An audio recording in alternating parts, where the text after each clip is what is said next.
আসলে এটাই আসলে ক্রিকেট। আপনার যখন একটা টিম টানা ৮টা ম্যাচ জিতে তারপর ৫টা দিন একটা ব্রেক হলে হয়তোবা সবাই আমরা ভেবেছি যে তারা হয়তোবা অতটা স্ট্রং টিম না, কিন্তু আমি সবসময় মনে করি যে প্রত্যেকটা টিমই বিপিএলে আপনি যদি দেখেন যে এই ৭টা টিম খেলছে, আমার চোখে আসলে লোকাল প্লেয়ার সবসময় ১৯-২০ আর কি, অত ডিফারেন্ট না। জাস্ট ওদের ফরেন যাদের ভালো ফরেনাররা যারা একটু ভালো খেলবেন যেই টিমের ফরেনাররা, তখন হয়তো ডিফারেন্ট তৈরি করে দিবে। আজকের ম্যাচটাও যদি দেখেন যে তাসকিন যেভাবে ক্যাপ্টেন্সি করেছেন বা ওদের ফরেন প্লেয়ার ছাড়া তারা খেলেছেন, যারাই খেলেছেন তারা তাদের বেস্টটা দেওয়ার চেষ্টা করেছে। তো ক্রিকেটে এটা হয়। আমরা গায়ানাতেও দেখেছিলাম যে রংপুর রাইডার্স 2টা ম্যাচ চেস করতে গিয়ে আমরা কিন্তু হেরেছিলাম। 24 বলে 17 রান প্রয়োজন ছিল, 6 উইকেট হাতে, সেটা পারিনি। তারপরে 48 বলে 51 রান, 8 উইকেট হাতে ছিল, সৌম্য সরকার ব্যাটিং করছিল, সেই ম্যাচ আমরা চেস করতে পারিনি।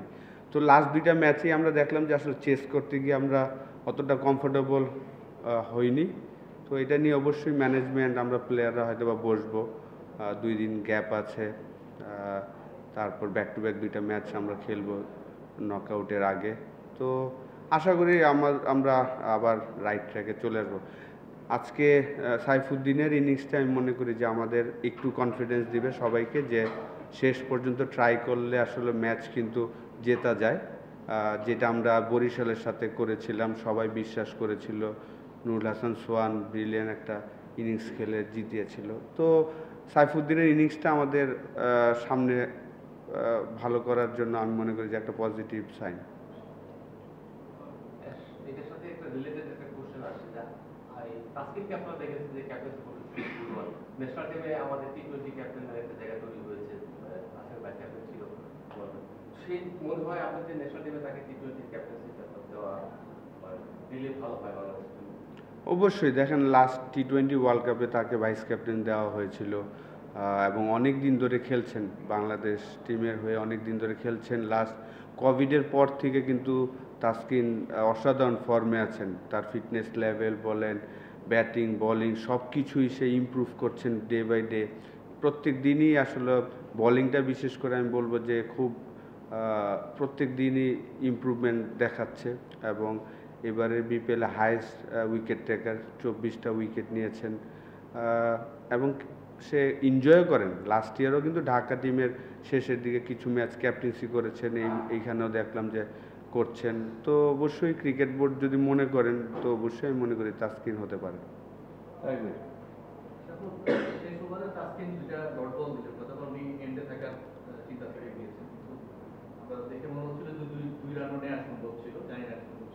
সাইফুদ্দিন এবং আপনার যখন 2 বলে 13 রান দরকার, তখন পিক বলটা উনি বাউন্ডারির জন্য, ওভার বাউন্ডারির জন্য যাননি, মানে যেটা খেলেছেন ওটা ওভার বাউন্ডারির সম্ভাবনা। তো এটা আপনি কি মনে হয় যে লাস্ট ওভারে তাসকিন সাইফুদ্দিন ঠিক করেছেন এবং ড্রেসিং রুমে তখন আলোচনা না দেখেন, আমরা যেটা আলোচনা করছিলাম, বিশেষ করে আমি যেটা আলোচনা করছিলাম যে 25 রান প্রয়োজন, প্রথম 2টা বলে বাউন্ডারি প্রয়োজন, 4 বা 6 একটা।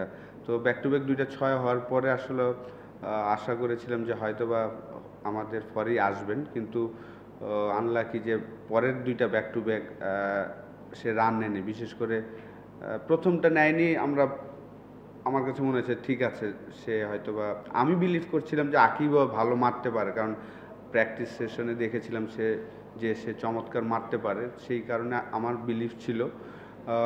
কিন্তু সাইফুদ্দিন হয়তো চিন্তা করেছেন যে না, সে হয়তোবা ফিনিশ করবেন। 5 নম্বর বলটা আসলে যেই লেন্থে বল করেছেন, সেখানে আসলে এটা 6 মারার মতন বল ছিল না, সে 4 মেরেছেন। এখন তো মনে হচ্ছে, আমার কাছে মনে হয় যে আজকে আমরা ম্যাচ হেরেছি সবারই দোষ। যদি আপনি শুধু ব্যাটসম্যানদের হয়তোবা আমরা বলবো যে 120 রান, কিন্তু এই উইকেটটা তো ইজি ছিল না, ডিফিকাল্ট উইকেট ছিল। মৃত্যুঞ্জয় অসাধারণ বল করেছেন ব্যাক অফ লেন্থে, এবং পেস বল করেছেন যে 145, এই পেসে এই ধরনের উইকেটে সাধারণত ব্যাটসম্যান যেই জায়গায় আশা করেছেন বাউন্সটা, তার থেকে 4 আঙ্গুল একটু উপরে বলগুলা গিয়েছেন, সেই কারণে ব্যাটসম্যানরা টাইমিং করতে পারেনি। মৃত্যুঞ্জয়ের স্পেলটা প্রথম স্পেলটা 3 ওভারে যে স্পেল করেছেন 4টা উইকেট, সেই জায়গায় আসলে গেম চেঞ্জ করে দিয়েছেন আমাদের। সাইফুদ্দিনের এখন এসে আসলে আমি ওইটা নিয়ে আসলে কোশ্চেন করতে চাই না। আতিক ভাই, আসলে মানে আপনাকে মনে হয় বোলিংটা আসলে আপনারা তো 150 রানে 5 উইকেট পড়ছিল, তারপরে আপনাদের আসলে লজ্জা গ্রিপ সামনে বোলিং অবশ্যই আমার কাছে মনে হয় যে আমাদের একটা সুযোগ ছিল যে তাদেরকে 90 বা 100-এর মধ্যে রাখা। যখন তাদের 74, 7 or 8 ছিল, সেই জায়গা থেকে তারা সানজামুল একটা ভালো একটা ইনিংস খেলেছেন, শেষ উইকেট পার্টনারশিপ একটা 30 রানের একটা পার্টনারশিপ মনে হয় করেছেন। সেই জায়গাটা আমাদের বলাররাও আসলে যে জায়গায় বল করা উচিত ছিল, আমার কাছে মনে হয় যে সেই জায়গাটা বল করতে পারেনি। বিশেষ করে রানা লাস্ট 2টা ওভার যে বল করেছেন, ব্যাক অফ লেন্থ করেছেন, শেষের ব্যাটসম্যানদের ওর যে পেস, ওই পেসে যদি একটা ব্যাক অফ লেন্থ একটা ইয়র্কার ট্রাই করতো তাহলে হয়তো বা ডিফারেন্ট রেজাল্ট হতে পারতো। আসল ভাই, রাজশাহীর কোনো ফরেন প্লেয়ার খেলে নেয়, আপনারা এটা কখন জানতে পেরেছেন? এবং বাইলজ অনুযায়ী দুজন প্লেয়ার তো খেলাতে হয়, প্রতিপক্ষ হিসাবে আপনাদের কোনো ডিমান্ড ছিল কিনা, বা বিপিএল গভর্নিং কাউন্সিলের যে টেকনিক্যাল কমিটি আছে তারা আপনাদেরকে কোনো ব্যাখ্যা দিয়েছে কিনা?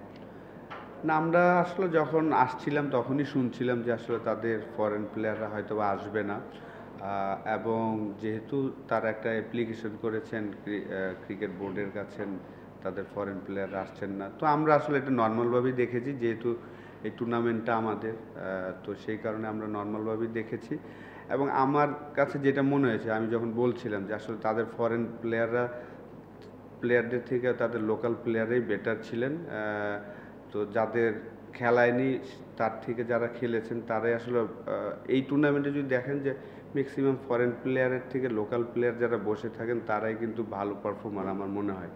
তো সেই জায়গায় আমরা সতর্কই ছিলাম, কারণ আমরা জানি যে আমি সবসময় বলে আসি যে লোকাল প্লেয়ার সবাই আসলে 19-20 অতটা ডিফারেন্ট না। এবারে ফরেন প্লেয়ারও আপনি যদি দেখেন যে অতটা কোয়ালিটি ফরেনার কিন্তু খুব কমই এসেছে সব টিমে। আসল ভাই, সৌম্য সরকার আজকে প্রথম খেললেন বিপিএল ইনজুরি থেকে এসে, তার ব্যাটিংটা খুব ডিফেন্সিভ ইনিংস ছিল না, এমনি ব্যাটিং কোচ হিসেবে আপনার কাছে তাকে কেমন মনে হয়েছে ফিল্ড, আর হচ্ছে যে ক্যারিং ফরওয়ার্ড, মানে আপনারা কি তার স্টিক করবেন নাকি অন্য অপশন দেখবেন? মানে কি দেখবো না, মানে ওই পজিশনটাই, যেহেতু তার আজকে পারফরমেন্সটা ভালো হয় নাই, আরো তো একটা চান্স দিবেন নাকি অন্য অল্টারনেটিভ দেখবেন? না, ও তো আমাদের মেন প্লেয়ার, আসলে ও আমাদের মেন প্লেয়ার। গ্লোবাল T20-তে অসাধারণ খেলেছেন, প্রত্যেকটা ম্যাচই রান করেছেন, ফাইনালে চমৎকার একটা 86 রানের একটা ইনিংস ছিল।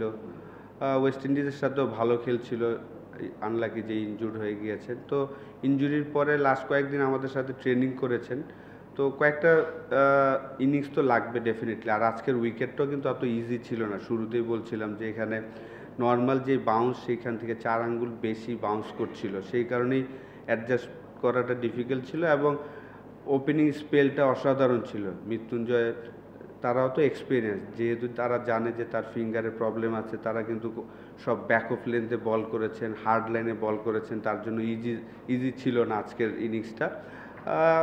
অবশ্যই এত এক্সপিরিয়েন্স প্লেয়ার, আমরা তো আরও 2টা ম্যাচ বাকি আছে, আমি আশা করি যে 2টা ম্যাচে দুইটা আমরা দিনের বেলায় খেলবো 1:30টার দিকে, তো সেই সময় সে তার বেস্ট রিদমে চলে আসবে ইনশাল্লাহ। বাবু আশা করি এটা জিনিস বলবে যে নকআউটের স্টেজ তো এমনিতেই একটু বাড়তি টেনশন কাজ করে, তো এরকম ঠিক নকআউটের স্টেজের আগে পরপর 2টা ম্যাচ যখন আপনার টিম চেস করতে গিয়ে পারল না, একই টিমের কাছে তো সেটা কি ব্যাটিং কোচ হিসেবে আপনি কতটা করেন? যেহেতু আমি ব্যাটিং কোচ না, ব্যাটিং কোচ হলো শাহরিয়ার নাফিস, আমি হলো অ্যাসিস্ট্যান্ট কোচ, তো তারপর আমরা সবাই ওয়ারিড না অ্যাকচুয়ালি। জিতলে আসলে আমরা অনেক সময় ভুলগুলা আগে হয়তো বা ওইভাবে তুলে ধরি না, যখন ম্যাচ হারে তখন কিন্তু অনেক ভুলগুলাই আসলে সবার চোখে পড়ে। তো অবশ্যই আমি আশা করব যে সবাই অনেক এক্সপিরিয়েন্স আমাদের টিমে যারা খেলছেন, এবং তারা সবাই পারফর্মার, এমন না যে কেউ পারফর্ম করছে না, এরকম না, সবাই একদিন না একদিন পারফর্ম করছেন। নকআউটের আগে আরও 2টা ম্যাচ বাকি আছে। আমি আশা করব যে আমাদের ব্যাটসম্যানরা তারা হয়তো গেম প্ল্যানটা সুন্দর করে করবেন, আর একটু সময় নেবেন উইকেটে। 20 ওভারের খেলা হয়তো আমরা লাস্ট 2টা ম্যাচই যদি আমরা দেখি যে আমাদের টপ অর্ডার পুরো টুর্নামেন্টেই যদি দেখেন যে আজকে আমরা 10 নম্বর ম্যাচ খেলেছি, 10 নম্বর ম্যাচে আমাদের পাওয়ার প্লেটা কিন্তু ভালো ক্রিকেট খেলি নাই। আমরা উইন করেছি 8টা ম্যাচ, কিন্তু আমরা পাওয়ার প্লের পরে ভালো খেলেছি। আপনি যদি দেখেন যে বোলিংয়ে যখন আসি বা ব্যাটিংয়ে আসি, আমাদের লাস্ট 2টা ম্যাচই রাজশাহীর সাথে আমাদের 3টা উইকেট 4টা উইকেট পড়ে গিয়েছে পাওয়ার প্লেতে, যেটা অন্য ম্যাচগুলোতে হয়নি। অন্য ম্যাচগুলোতে আমরা 35-40 করতাম, 1 উইকেট লুজ করতাম, পরে কাভার করতাম। কিন্তু রাজশাহীর সাথে 2টা ম্যাচই দেখা গিয়েছে যে আমরা 3টা এবং 4টা উইকেট হারিয়ে ফেলেছি। ওইখান থেকে আসলে পাওয়ার প্লেতে যদি আপনি উইকেট হারিয়ে ফেলেন তখন আসলে কামব্যাক করাটা একটু ডিফিকাল্ট হয়ে যায়। সেই জিনিসগুলো নিয়ে হয়তো আমরা সামনের ম্যাচগুলোতে কাজ করবো ইনশাল্লাহ। বিপিএল-এর 11 নম্বর সিজন চলছে। আমরা সবসময় চেষ্টা করি বা বলা হয় যে বিপিএল-কে আরো উন্নত করানো, বিশ্বমঞ্চে আরো পরিচিত করা। যখন একটা টিমের ফরেন ক্রিকেটাররা মানে একটা পেমেন্ট ইস্যুতে খেলতে না চায় বা একটা এরকম একটা ইস্যু চলে আসে, অবশ্যই বাইরের মিডিয়াতে এই খবরটা যাবে। তো এইসব ইস্যুগুলো মানে বাইরের মিডিয়াতে যাওয়া এবং বাংলাদেশের ক্রিকেটকে রিপ্রেজেন্ট করা, এগুলা আপনার চোখে মানে বিপিএল কতখানি পিছিয়ে দেয় এবং এই জিনিসগুলোকে আপনি কিভাবে? অবশ্যই হতাশাজনক। 11তম আসরে এসে, যেহেতু আমি লাস্ট ওয়ার্ল্ড কাপ কাভার করতে গিয়েছিলাম, আইপিএল 17তম মনে হয় চলছে, তো 2023 ওয়ার্ল্ড কাপ কাভার করতে গিয়ে কিন্তু তারা কিন্তু আইপিএলের কারণে প্রত্যেকটা স্টেট জায়গায় কিন্তু তারা নতুন স্টেডিয়াম তৈরি করেছেন। আর আমাদের কিন্তু 11তম আসরে আমরা ওই একই জায়গায় ট্রেনিং করি, সব কিছু একই জায়গায়। ওই টুর্নামেন্ট শুরুর আগে হয়তোবা আমরা প্ল্যানিং করি, খেলার দিন দেখা যায় যে আমাদের হেলমেট আসছে আর কি। প্ল্যানিংটা আরও একটু সুন্দর হলে ভালো হবে। এবং অবশ্যই এবার যা হচ্ছে, সামনের বছর আমি শিওর যে তারা হয়তো আরও সচেতন হবে, কিভাবে আরও সুন্দর করা যায় সেই জিনিসগুলো নিয়ে চিন্তা করবে। এবং আমাদেরও সবার দায়িত্ব, আমি মনে করি যে বিশেষ করে মিডিয়াকে বলবো যে আপনারা এই নিউজগুলো একটু কম করলে ভালো হয়, তাহলে ভালো হয়। কারণ যেহেতু এটা বাংলাদেশের একটা টুর্নামেন্ট, জানি আপনাদের নিউজে হয়তো বা পেমেন্ট পায় অনেক প্লেয়ার, ওনারাই বলছেন যে ওনাদের কারণে পেমেন্ট পায়, কিন্তু এগুলো নিউজ না করলে মনে হয় ভালো হয়। এগ্রিমেন্ট আছে নাই? Thank you.